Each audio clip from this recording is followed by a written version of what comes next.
दोस्तों, अगर police station में ले जाए जाने के बाद किसी बाप और बेटे की लाश बाहर आए तो सोचिए उस परिवार पर क्या बीती होगी। तमिलनाडु के सथानकुलम केस ने पूरे देश को यही दर्द महसूस कराया था और अब करीब 6 साल बाद इस केस में ऐसा फैसला आया है जिसने पूरे भारत को हिला दिया है। मदुरई कोर्ट ने इस मामले में 9 पुलिसकर्मियों को मौत की सजा सुनाई है। जी हां, 9 पुलिसकर्मी और सजा डेथ पेनल्टी। लेकिन आखिर इस केस में हुआ क्या था? एक पिता और बेटे की मौत कैसे हुई और क्यों कोर्ट ने इसे रेयरेस्ट ऑफ रेयर कहा? आज की वीडियो में हम आपको पूरा मामला आसान भाषा में, सीधे और पूरी सच्चाई के साथ समझाएंगे। साल 2020, पूरा देश कोविड लॉकडाउन के दौर से गुजर रहा था। तमिलनाडु के तूतीकोरिन जिले के सथानकुलम इलाके में रहने वाले पी जयराज और उनके बेटे जे बेनिक्स एक छोटी दुकान चलाते थे।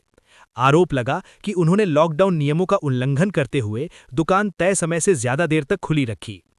19 जून 2020 को पुलिस ने पहले जयराज को हिरासत में लिया। जब बेटा बेनिक्स अपने पिता के बारे में पूछने पुलिस स्टेशन पहुंचा तो उसे भी पकड़ लिया गया। यहीं से शुरू हुई वो कहानी जिसने पूरे देश को झकझोर दिया। रिपोर्ट्स और जांच के मुताबिक दोनों को पुलिस हिरासत में बुरी तरह पीटा गया, रात भर टॉर्चर किया गया, उनके साथ अमानवीय व्यवहार हुआ। इसके बाद दोनों की हालत बिगड़ती चली गई। बेनिक्स की मौत 22 जून 2020 को हुई और जयराज की 23 जून 2020 को, यानी एक बेटा पहले गया और उसके अगले ही दिन पिता भी दुनिया छोड़ गए। दोस्तों, ये सिर्फ एक केस नहीं था, ये भारत के सिस्टम पर लगा वो सवाल था जिसका जवाब हर आम आदमी जानना चाहता था। अगर थाने में ही जान सुरक्षित नहीं तो फिर इंसाफ कहाँ है? जब ये खबर बाहर आई तो पूरे देश में गुस्सा फूट पड़ा। सोशल मीडिया पर लोगों ने इसे कस्टोडियल डेथ नहीं बल्कि कस्टोडियल टॉर्चर और मर्डर कहा। देश भर में भारी आक्रोश हुआ और इसी के बाद मामले की जांच गंभीरता से आगे बढ़ी। बाद में ये केस सीबीआई को सौंपा गया। सीबीआई ने लंबी जांच की, 100 से ज्यादा गवाहों के बयान दर्ज हुए, बड़े पैमाने पर सबूत जुटाए गए और करीब 6 साल की कानूनी लड़ाई के बाद ये मामला अपने सबसे बड़े मोड़ पर पहुंचा। 23 मार्च 2026 को कोर्ट ने 9 पुलिसकर्मियों को दोषी ठहराया और फिर 6 अप्रैल 2026 को मदुरई की first additional district and sessions court ने इन 9 पुलिसकर्मियों को मौत की सजा सुना दी। कोर्ट ने साफ कहा कि ये मामला रेयरेस्ट ऑफ रेयर कैटेगरी में आता है, यानी ये कोई साधारण अपराध नहीं था। ये वो मामला था जहां जिन लोगों की जिम्मेदारी कानून की रक्षा करने की थी, उन्हीं लोगों ने कानून को रौंद दिया। रिपोर्ट्स के मुताबिक कोर्ट ने पीड़ित परिवार को 1 करोड़ 40 लाख रुपए मुआवजा देने का आदेश भी दिया। लेकिन यहां एक जरूरी बात समझिए।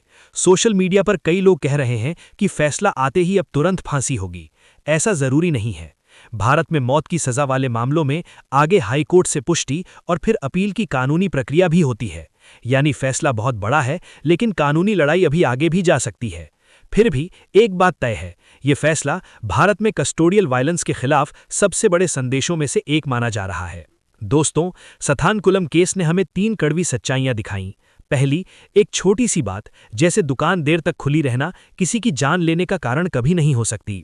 दूसरी, जब वर्दी का गलत इस्तेमाल होता है तो सबसे ज्यादा टूटता है आम आदमी का भरोसा। और तीसरी, इंसाफ देर से मिले लेकिन अगर मिले तो इतिहास बना देता है।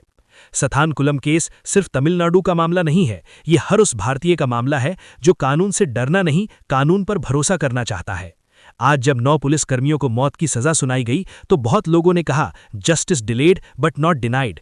लेकिन सवाल अब भी वही है, क्या सिर्फ सजा काफी है या सिस्टम में बड़े सुधार की जरूरत अभी भी बाकी है? आप इस फैसले को कैसे देखते हैं? क्या ये सच्चा इंसाफ है या पुलिस सिस्टम में अभी और सुधार जरूरी है? अपनी राय नीचे कमेंट में जरूर लिखिए।